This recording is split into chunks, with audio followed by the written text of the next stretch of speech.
I'm heading up to Chicago today. Got a talk to give at the Siddhananda Yoga Center. But before I leave, maybe I'm like many of you, and that is I'm trying to do a lot of things at one time, and I've been preparing for the talk and a few other things. And I haven't had a chance to harvest the sunchokes, so why don't you join me for just a second. We'll go get the last of the sunchokes out of the ground before they start to sprout.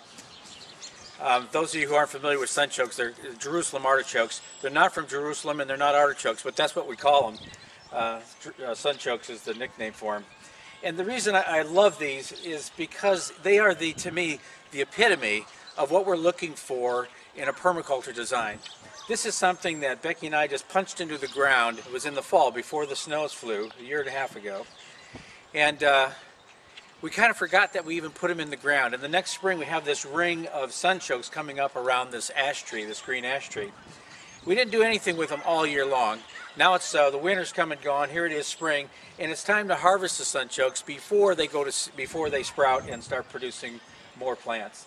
And what's beautiful about the sunchoke is, it is basically a weed. Come on down here, take a look at this. I just pulled the plant out, and you can see how these tubers just pop out of the ground. The way the ground is right now, because of the heaving and because of the frosting, the freezing and thawing, it's a real easy time to harvest these guys. And I won't get all of them. I'll miss some of them. Some of them are smaller than this.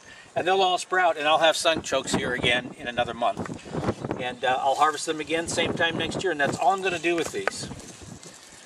There are all kinds of plants that we can put in the ground that require so little of us, and yet provide so much. And that's the epitome of a great permaculture design. Look at these. It doesn't get any simpler than this, does it? They're just laying here in the ground. Get them all.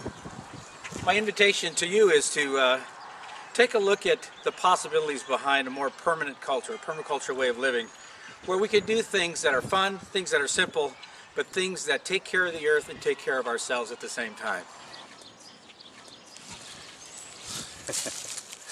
I love this. This is a weed.